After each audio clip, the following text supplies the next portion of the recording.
বাংলাদেশের অন্তর্বর্তী সরকারের নির্বাচনের ঘোষণা দিলেন শেখ হাসিনা দেশে ফিরবেন বলে জানিয়েছেন তার ছেলে সজীব অজয়। টাইমস অফ ইন্ডিয়াকে যুক্তরাষ্ট্রের ওয়াশিংটন ডিসি থেকে মুঠোফোনে দেওয়া এই সাক্ষাৎকারে তিনি কথা বলেন। নোবেল জয়ী অর্থনীতিবিদ ডক্টর মোহাম্মদ ইউনূসের নেতৃত্বে অন্তর্বর্তী সরকারের দায়িত্ব গ্রহণের দিন জয় বলেন, আমি নিশ্চিত আওয়ামী লীগ নির্বাচনে অংশ নেবেন, এমনকি আমরা নির্বাচনে জয়ী হতে পারি। বাংলাদেশে আমাদের বড় সামর্থ্য গোষ্ঠী রয়েছে। ছাত্র জনতার আন্দোলনের মুখে 5 আগস্ট ক্ষমতাচ্যুত হন প্রধানমন্ত্রী শেখ হাসিনা। এরপর তিনি বোন শেখ রেহানাকে সঙ্গে নিয়ে ভারতে পালিয়ে যান। এরই মধ্যে দিয়ে তার নেতৃত্ব আওয়ামী লীগ সরকারের টানা 15.5 বছর ক্ষমতা অবসান ঘটে। টাইমস অফ ইন্ডিয়ার প্রতিবেদনে বলা হয়, বর্তমানে নেতৃত্ব শূন্যতায় ভুগছেন আওয়ামী লীগ। বাংলাদেশের অনেক স্থানে দলটির নেতাকর্মীর ওপর একের পর এক হামলার খবর আসছে। নিরাপত্তাহীনতায় আত্মগোপনে আছেন দলটির সিংহভাগ নেতা। এমন পরিস্থিতিতে দলের হাল ধরার আগ্রহ প্রকাশ করেছেন জয়। টাইমস অফ ইন্ডিয়াকে দেওয়া এই সাক্ষাৎকারে জয় বলেন, আমি রাজনীতিতে আসতে প্রস্তুত। দল ও দলের কর্মীদের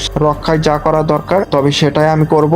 যদিও এর আগে তিনি বলেছেন রাজনীতিতে যোগ দেওয়ার কোনো ইচ্ছাই নেই তার। শেখ হাসিনা সরকারের পতনের পর তিনি নির্বাহী আদেশে বিএনপির চেয়ারপারসন খালেদা জিয়াকে গৃহবন্দী অবস্থায় থেকে মুক্তি দেওয়া হয়। দলটির পক্ষ থেকে জানানো হয় দ্রুতই দেশে ফিরবেন বিএনপির ভারপ্রাপ্ত চেয়ারম্যান তারেক রহমান। এই খবর প্রকাশিত হওয়ার পরেই মূলত রাজনীতিতে সক্রিয় হওয়ার বার্তা দিলেন সজীব অজয়। টাইমস অফ ইন্ডিয়াকে জয় বলেন, আমাকে যদি রাজনীতিতে যোগ দিতে হয় তবে আমি তা থেকে নিজেকে বিরত রাখবো না। আমার মা ও মেয়াদ পূর্ণ করেই রাজনীতি থেকে অবসর নিতেন। আমার কখনোই রাজনৈতিক উচ্চাকাঙ্ক্ষা ছিল না। আমি যুক্তরাষ্ট্রে স্থায়ীভাবে বসবাস করছি, তবে বাংলাদেশে কয়েকদিন ধরে চলা ঘটনা প্রবাহে নেতৃত্ব শূন্যতা তৈরি হয়েছে। এই অবস্থায় দলের জন্য আমাকে সক্রিয় হতে হবে। এখন আমি সামনে আছি। আপাতত কোনো দেশের কাছে শেখ হাসিনার রাজনৈতিক আশ্রয় চাওয়ার পরিকল্পনা নেই বলে দাবি করেছেন জয়। তিনি বলেন, এখন তিনি শেখ হাসিনা ভারতে অবস্থান করেছেন। অন্তর্বর্তী সরকারের নির্বাচনের সিদ্ধান্ত হলেই তিনি বাংলাদেশে ফিরবেন। আমার মায়ের জীবন বাঁচানো আমি ভারতীয় প্রধানমন্ত্রী নরেন্দ্র মোদীর কাছে কৃতজ্ঞ। জয় আক্ষেপ করে বলেন,